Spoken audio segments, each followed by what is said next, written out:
माजी केंद्रीय मंत्री रावसाहेब दानवे एका नव्या वादात अडकले। कार्यकर्त्याला लाथ मारतानाचा दानवेंचा व्हिडिओ व्हायरल झाला। परिणामी निवडणुकीच्या प्रचारात विरोधकांना आयता मुद्दा मिळाला।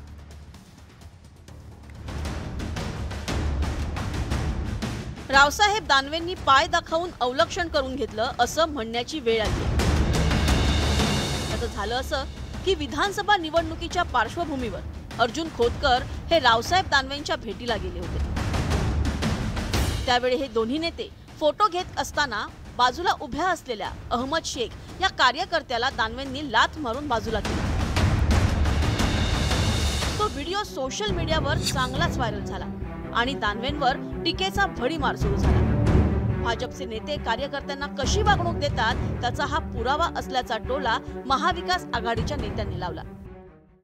त्या पक्षामध्ये सरकारला कसं वागवलं जातं त्याचं लक्षण आहे, यापेक्षा काय सांगायचं। ते चुकीच्या ह्याच्यात ते फुटबॉलमध्ये असायला पाहिजेत खरं तर। पण एक नक्की बघा, कार्यकर्ते दिवस रात्र मेहनत करत असतात आणि कार्यकर्त्यांचा आदर झालाच पाहिजे, सन्मान झालाच पाहिजे। असं कोणतरी फोटोमध्ये येते म्हणून लाथ मारणं, धक्काबुक्की करणं हे कितपत योग्य आहे? रावसाहेब दानवे वादात अडकण्याची ही काही पहिलीच वेळ नाहीये। एका जाहीर सभेत त्यांनी शेतकऱ्यांवर केलेलं वादग्रस्त वक्तव्यही गाजलं होतं। सगळी 1 लाख टनाला खरेदी दिली आता पुन्हा परवा, तरी रडतेच साले। तू जास्त पेपर वाचतो का? ग्रामीण शैलीतला संवाद वाचू नको आणि अघळ-पघळ वागण्यामुळे रावसाहेब दानवे अनेकदा वादात अडकतात। रडे धंदे करू नका, तुरीचं झालं, कापसाचं झालं। मतदारसंघात दाजी नावानं प्रसिद्ध असलेले रावसाहेब दानवे राजकीय चकवा देण्यातही तरबेज आहेत। लोकसभा निवडणुकीत पराभव झाल्यानंतर दानवे मक्याचं कणीस भाजताना दिसत होते। त्यांचा व्हिडिओ सोशल मीडियावर चांगलाच व्हायरल झाला होता। मात्र आता कार्यकर्त्यांना लाथ मारल्यानं वादात अडकल्यानंतर रावसाहेब दानवेंनी काय स्पष्टीकरण दिलंय ते आता पाहूयात।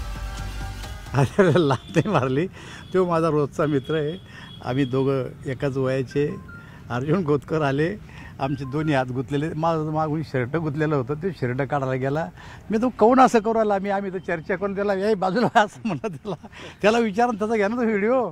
लोग अभी चिंदी का सांप बनाते, ऐसा कुछ विषय नहीं है। दानवे साहब घर में से आए, दानवे साहब का पीछे शर्ट गुते हुआ था और मैं उनके बाजू में खड़ा था, तो मैं उनका शर्ट निकालने को करा। दानवे साहब कुछ समझ में नहीं आया, दानवे साहब के हाथ में भी गुलदस्ता था और ऐसा उन्होंने जो लाभ बता रहे तो ऐसा कुछ भी नहीं है। रावसाहेब दानवे मनमोकळं बोलणं आणि अघळ-पघळ वागणं यासाठी प्रसिद्ध आहे। मात्र सार्वजनिक जीवनात वागताना काही संकेत पाळावे लागतात आणि जेव्हा हे संकेत पाळले जात नाहीत तेव्हा वाद निर्माण होतो। Bureau report, news 18 Lokmat.